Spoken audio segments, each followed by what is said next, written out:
Ok, pessoal, eu já estou aqui com o meu amigo Carlos, da UAN, e a gente vai bater um papo legal sobre alguns assuntos que, este momento, a gente está precisando falar. O que é? O voto impresso. Daqui a pouco a gente vai falar sobre isso, sobre o voto impresso. Eu quero falar com vocês também, estava até falando com ele fora do ar aqui, uma coisa que eu tenho dito aqui sobre a China, e que muita gente ainda não entendeu sobre isso. Só que eu estou precisando... Carlos, faz um favor para mim. Quer saber? Faz mal não, pode me acompanhar aqui, pode ficar. Pode ficar. É que eu estou precisando pegar meu telefone que está aqui, eu preciso ir para o Zap. Não tem problema nenhum. Já teve coisa pior em televisão. Deixa eu dar uma passada aqui. A Raquel está aqui com a gente. Doraci está aqui fazendo uma... Doraci Fernandes. Gostaria de informar uma coisa absurda. O Banco Santander deu permissão para a loja Novulari não deixar os usuários do dito banco fazer fila em frente da loja. Eu pergunto, a calçada é ou não é pública? Coloco máquina de lavar na calçada para atrapalhar. Ô, Doraci, eu só vou acreditar no que está escrito aqui, porque foi você que escreveu e você que está falando. Porque ninguém pode fazer isso, não pode. Como é que o Santander vai pedir ao pessoal da Novulari, que é uma loja, a não deixar que as pessoas fiquem na calçada? Isso não existe. Não existe. Então, tem algum engano nessa história toda aí. Eu vou até passar essa informação para a Guarda Municipal. Carlos da UAN. Pô, tempo enorme você vir aqui, hein? Um tempão mesmo, estava com saudade. Primeiro, uma boa noite ou boa tarde, né? Para ti, Hélio, para os nossos ouvintes. E sempre é um prazer enorme poder estar aqui participando do teu programa. Mas mesmo não vindo aqui, eu estou sempre acompanhando, sempre que dá tempo, né? Eu estou acompanhando, às vezes eu dou meus pitacos ali nas postagens no Facebook, porque o teu programa tem trazido muito conteúdo com relevância para a nossa cidade e com imparcialidade, né? Isso é muito importante. Segunda-feira, o Hélio me convidou para vir no programa e disse, vamos falar sobre política. Aí eu pensando, né, assim, que doideira, né? O cara me chama para vir na televisão, ele só diz assim, seria terça, mas terça eu tive um compromisso em Minas Gerais. Aí isso é quinta-feira. Só isso, não precisa mais. Eu confio em ti, Hélio. Eu confio em ti, a coisa é complicada. Vir na televisão sem saber direito. O assunto é política. Ué, o assunto é política, agora você se vira. Hoje eu não estou como UAN, mas também, né, eu vou falar de participação popular aqui, que é muito importante, porque o que eu vejo, Hélio, que a gente não pode confundir a participação popular com politicagem. E a UAN, os nossos amigos lá da UAN, têm, né, o dever de participar em todos os âmbitos, né, da nossa sociedade aqui, que é muito importante. Deixa eu mandar um abraço aqui para o pessoal. Eu hoje, quando abri o programa, eu falei do Clube Comari, falei que estava no Clube Comari, né?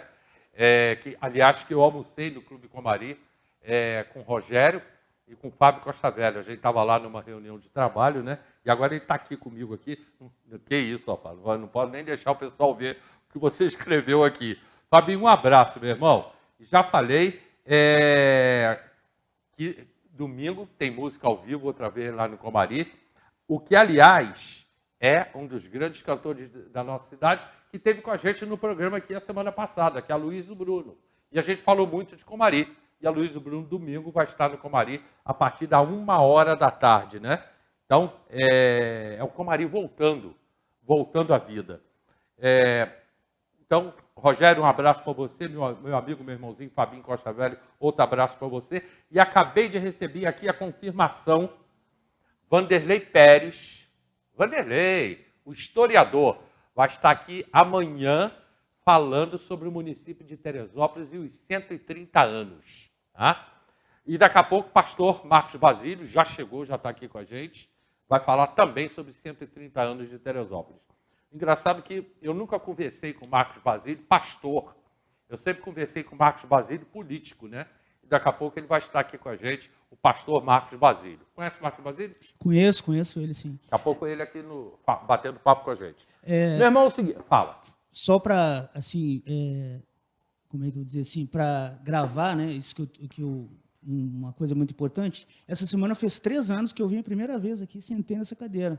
Programa do meu amigo Anderson. Do Anderson. Isso, vim para falar, foi quando eu levantei a bandeira da gestão pública, da importância do profissional de gestão pública na gerência, né, de municípios, cidades, órgãos públicos. foi aí que eu levantei essa bandeira. Só, agora eu vou lutar pela minha profissão. Não só o gestor, mas como administrador público. Beleza, 3 anos.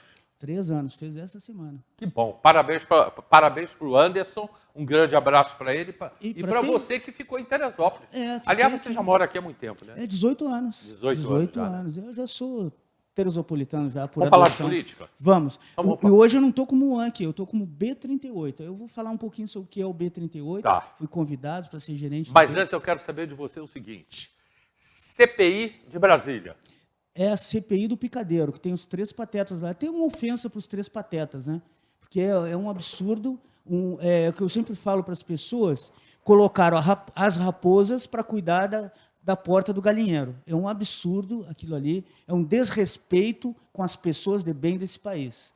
Colocar o Aziz, colocar aquele outro lá, o Randolfo Rodrigues. Ele é do Amapá. É, do Amapá, o Fala Fina, né? E mais aquele outro lá, o Renan Calheiros. É um absurdo. O Renan Calheiros tem 14 ou 15 processos no STF. Tem processos dele que está há mais de 10 anos parado, engavetado. Ninguém sabe o porquê. O Aziz, a família dele foi presa por desvio de verbas na saúde, lá do estado do Amazonas. A mulher e o irmão, né? A mulher e o irmão. E ele está respondendo aí um inquérito na Polícia Federal pelo sumiço aí de 250 e poucos milhões de reais. É um absurdo, pessoal. É um absurdo. Tem que haver a transparência, tem que haver, né, a prestação de contas, isso é um dever, a gente chama de accountability. Isso é um dever do servidor público, é um princípio basilar aí do direito administrativo, é a prestação de contas. Mas dessa forma não dá, isso aí não tem condições, não.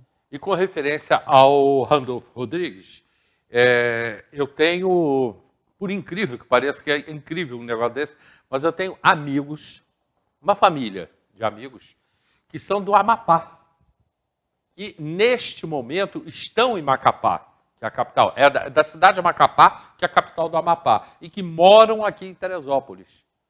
Moram aqui. Eu não conheço o Amapá, né? E a capital é uma cidade, embora seja capital, né? A Macapá, mas é uma cidade provinciana, é uma cidade com cara de cidade pequena, onde as pessoas se conhecem, né? Exatamente. Então, todo mundo conhece todo mundo. Embora seja uma cidade de mais de 1 milhão de habitantes, mas é uma cidade com cara de interior mesmo. Nós temos o B38, está lá em Amapá, é uma Coronel Palmira, que é a coordenadora lá. E essa família, né, eu conversando com eles me deram a ficha do senador Randolfo Rodrigues. É complicado. E não faz nada, né? Nada de produtivo. Mas rapaz, o cara é um nulo, né? Esse pessoal aí, eu quero falar para vocês, até as pessoas que estão em casa nos assistindo, e agora eu virei comentarista econômico e político, eu já tinha te falado, né, de 3 rádios aí da Baixada, e toda semana eu faço comentário.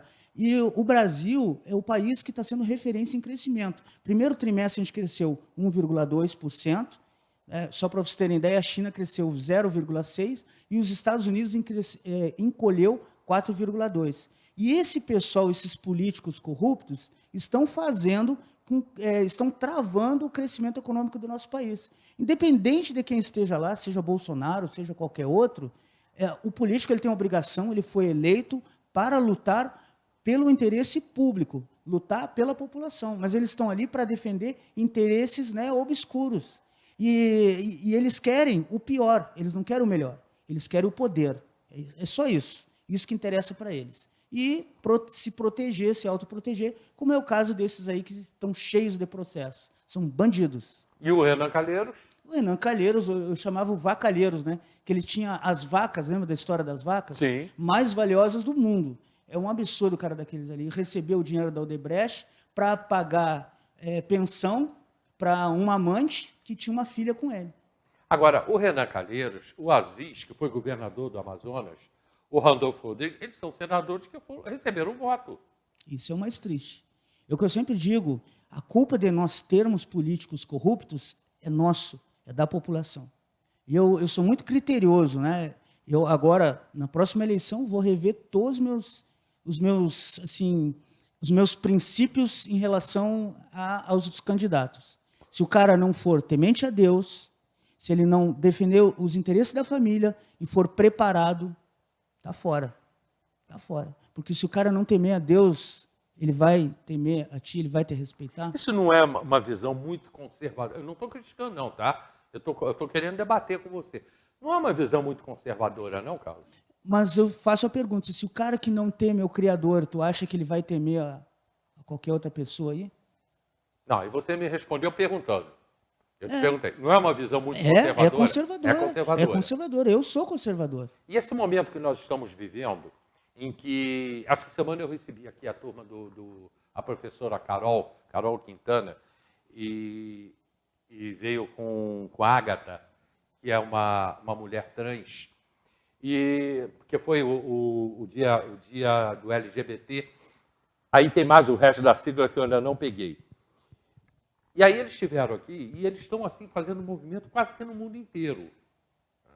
E aqui no Brasil também está sendo muito forte o movimento LGBT, tanto que esse ano não teve o desfile em função da pandemia, né? Que, aliás, estamos alcançando quase 100 milhões já de vacinas, né? Tudo, né? O Brasil já está entre os países que mais vacinou no mundo. E aí eles estiveram aqui e esse movimento está crescendo muito. Como é que você vê isso? Sendo de uma ala conservadora. Hélio, a gente tem que entender, ser conservador e ser preconceituoso. São duas coisas diferentes. Eu defendo, por questão de fé, todo mundo sabe, eu sou cristão, evangélico, e eu defendo, né, aqui a minha fé, aquilo que eu creio. Mas existe a liberdade. Conservador, né, que não defende a liberdade individual, ele não é conservador. Então, a pessoa tem o direito, né, de escolher o que ela quer da vida. Se ela quer ser... Eu tenho amigos que são homossexuais, eu respeito, são pessoas honradas. Perfeito. A opção sexual não define caráter de ninguém. Eu conheço cara que é machão e é mau caráter. Sim. Conheço muitos. Mas uma coisa é tu tentar enfiar na cabeça das pessoas que tu está certo e o outro está errado. É pegar, levar para as crianças, para as escolas, ideologia de gênero. Né? Deturpar, né, a mente das crianças. Isso eu não admito. Isso é outra coisa. Tu quer ser gay, tu quer ser machão, tu quer ser o que tu quiser, tu pode ser, isso é um direito individual. Eu não vi ainda. Não posso te dizer nem como é que é, porque eu não vi. Eu li que uma empresa de sanduíche aí, de hambúrguer... Isso, acho que Burger King, né? Burger King. Eu acho que é isso aí. Botou uma propaganda em que tem alguma coisa com referência à criança. Eu não vi, Carlos. Eu não vi realmente. Essa aí já está fora da lista dos lugares onde eu vou entrar. Mas porque eu não os vi. atos, eu cheguei a ver abominável o que estão fazendo. Eu não vi ainda. Deturpando, colocando a criança como... Né, usando a imagem da criança, a inocência, para levar ideologias obscuras. Né? Tá. Eu não concordo com isso, não. Embora respeitando, né? Claro, respeito, lógico, respeito. Que a individualidade de cada um, lógico. Tem pessoas, só para vocês terem uma ideia, já me perguntaram, fulaninha né? Bem assim as pessoas, ó, não sei e nem quero saber. É meu amigo, ele faz o que ele quer da vida. Eu nem entro nesse assunto com ele. Sim, perfeito. E ele sabe qual é a minha posição, questão de fé. Ô Gilberto. Sim? Passou aqui que o pastor Marco Basílio chegou, ele pode subir. Ok. Ok? Que a gente está no distanciamento bem grande aqui. Então, e ainda dando continuidade a esse bate-papo, eu fiz um comentário aqui há dias atrás e eu fui muito criticado. Quer dizer, fui muito criticado, não. 2 pessoas não conseguiram entender o que eu falei. Tá? Então, me criticaram. Quando eu disse aqui, falando exatamente sobre isso, quando eu falei que, neste momento, aqui no Brasil, o racismo e também essa briga que as pessoas fazem contra os homossexuais, que eu acho horrível você condenar as pessoas, mas que isso está sendo usado muito politicamente aqui no Brasil. Eu fiz esse comentário e fui questionado pelo Facebook, o cara dizendo que eu não poderia falar isso, que eu estaria mentindo. E eu afirmo, tá? Ele falou que eu estava sendo... Me fugiu o termo agora, mas não foi volúvel, não. Mas que eu estava enganado com o que eu estava dizendo. E eu afirmo, eu acho que esse negócio, ideologia de gênero e o racismo, neste momento, estão sendo usados. Nesse momento, não.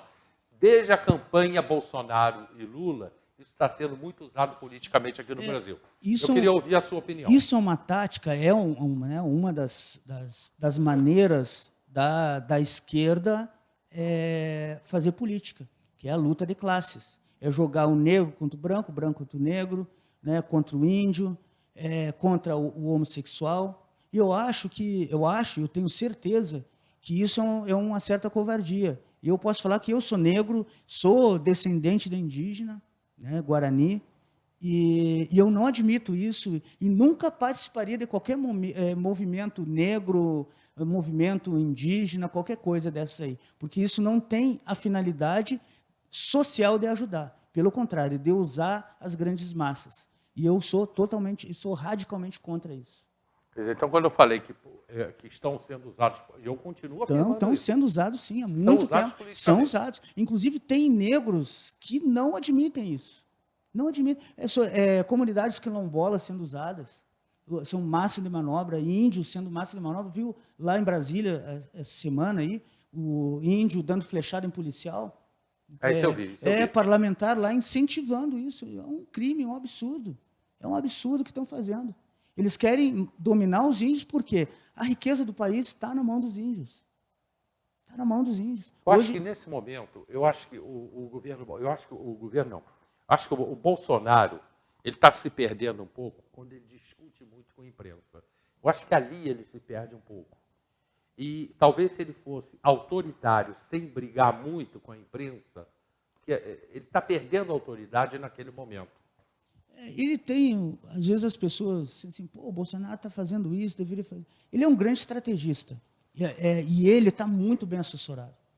Muito bem. Eu nunca vi um presidente conseguir, quanto mais bate nele, mais ele cresce. Eu tenho acompanhado, né, as andanças dele pelo país, ele é assim, idolatrado no país inteiro. Ele